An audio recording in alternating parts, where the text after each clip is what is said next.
No more.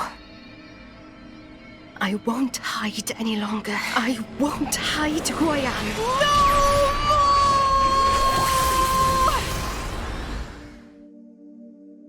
Deep beneath the spirit crucible, a drifting soul desperately resists the endless onslaught of days past and yet to come.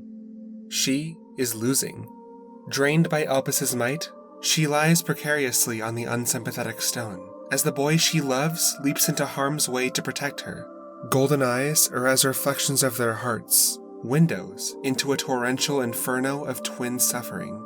The boy is struck down by that weight too, for though this is her journey of realization and enlightenment, it stands equally as his own. Within their blazing ocean, twin phantasms roam freely, guilt and regret forming blades with which they might shatter them both.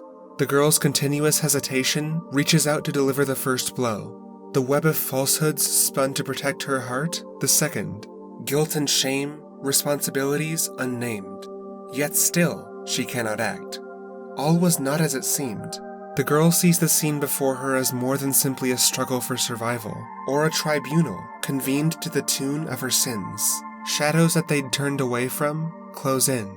Strangled words echo into the judgment hall, and she can do naught but focus her gaze on the darkness that lies beyond. Her world fades away, until all that is left are the voices of those that cried out for salvation, as the candles of their lives were extinguished by her hesitant inaction, her silent allowance. Avoidable death permeates her past. Avoidable death encompasses her future. The power to save, locked within a soul stifled by persecution. She'd never dreamed that there was this much pain in all of Allrest. Physical pain upon herself, she could have endured.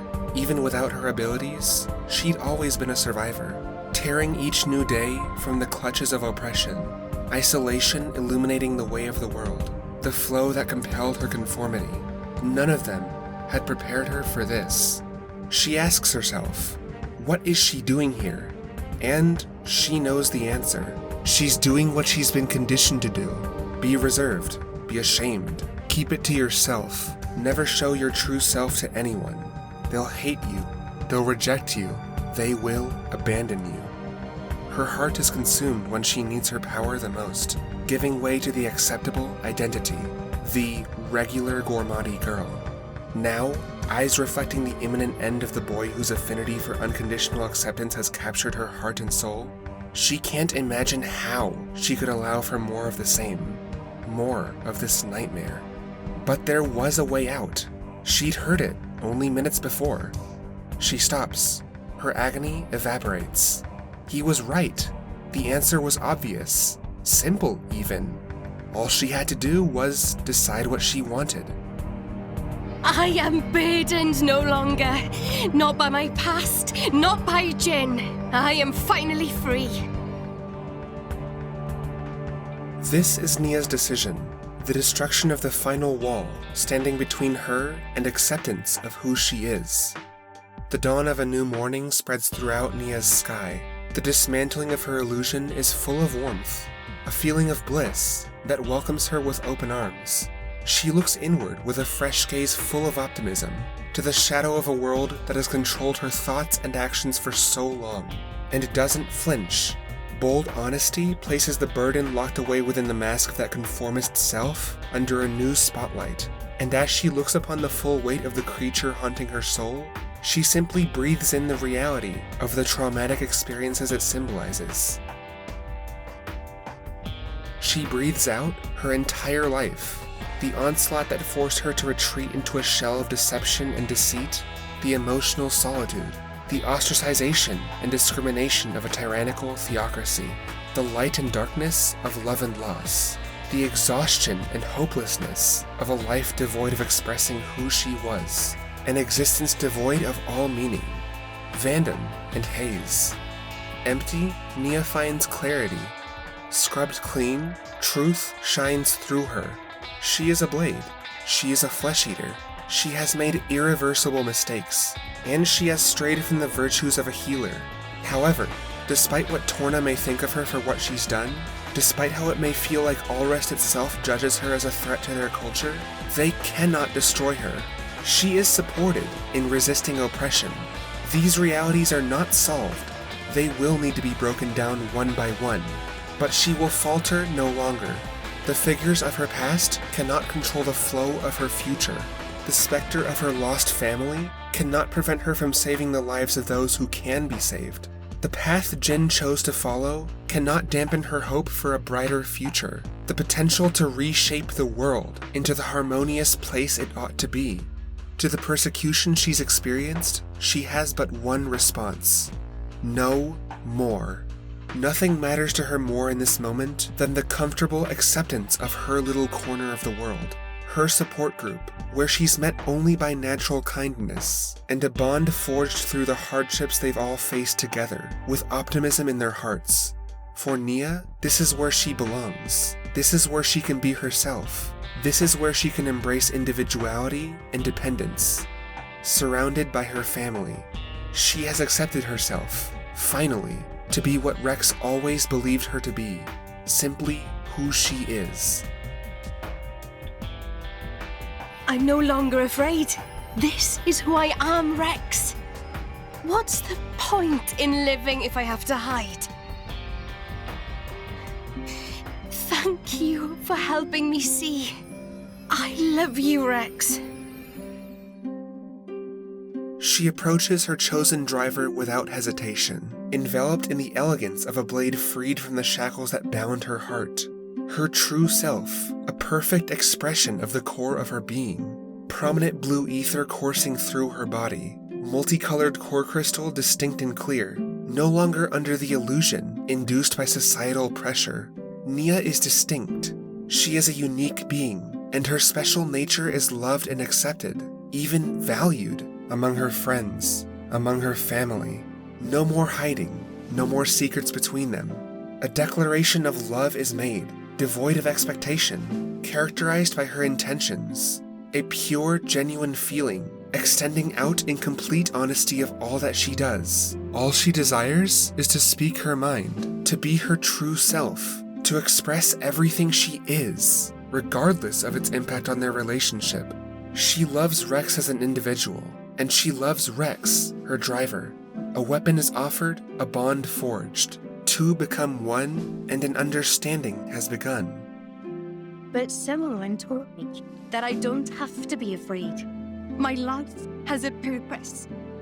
As long as my friends have the will to live, that's all I need. There is no wound you can inflict that I cannot heal. Visions shown glimpse what might have been, an alternate possibility that would never become reality. A blade consumed by misery and emptiness, the shadow that tore Jin's Tornins asunder, the endpoint of one who never found the unconditional acceptance that empowered one's true self to rise above persecution. Shackled to the illusion of the Gormati girl, devoured by her own shell, until there is no possibility of an escape from its clutches. Decaying emotional vibrancy, and a form enduring through self-destruction. The other self that lies within. The result of the all-rest that was once their reality, without the difference that they provided for each other. She's the girl you love. You got to accept her decision. Rex, I am so thankful that I've met all of you. Their lessons are learned, their roles reversed. For a boy once core to their group's supportive ways, his companions surround him with love, care, and understanding.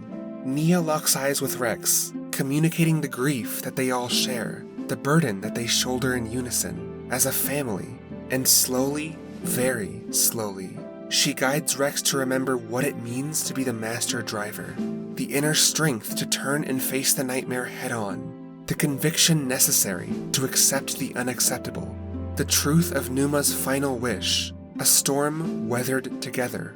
Nia bows her head in grief. Then, she, too, accepts the path that their beloved two have decided to walk. I'm a flesh eater. So, I don't know how long I'll live for. I mean, for all I know, I might just snuff it tomorrow. But I can say this much. My life and death isn't tied to any human. One last wish, allows for the reunion of their family, Klaus's gift to their future together. Flying high in the shimmering glow of their evolving home, she witnesses a final miracle. Nia's eyes reflect a brilliance that outstrips the beauty of 1,000 stars, and a twin pair of familiar figures appear atop the Titan, a pair of individuals given the precious privilege to return to the loving family that stands before them now. With an outpouring of emotion that could emanate only from the ones that give her life meaning, a blade walks up to the driver that saved her, accepted her in the most sensitive and life-defining moments of her entire existence, and does not but provide him with the push of encouragement and love that he gave her. The push to move forward, the push to start anew. Setting her sights to the reunion before her eyes, she carries the hopes and dreams of shattered hearts that she vows to carry out. The organization that took her in during her darkest hour. The kingdom that fell into ruin centuries before her resignation. The blade who initiated the journey to her self-realization, who mirrored her path with his own. Their souls look upon her now. She fixes her gaze beyond even the present day, towards the flawed world that once caused her endless suffering, with the hope of change in her heart. The hope of a civilization's ability to improve upon itself and attain the radiant, dazzling beauty that its creator desired so long ago. And no matter the hardships that they may yet face, as long as they are one, she and her family will support each other to the end.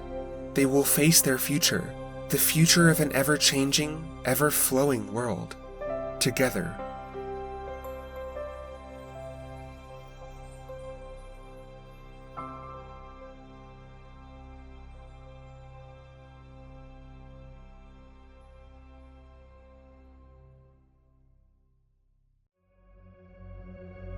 But what happens when those bonds fade under the relentless flow of time? When their legacy becomes the living burden of one remaining soul? When all the acts, words, promises, and projects they create hold more validity than if they were all still there?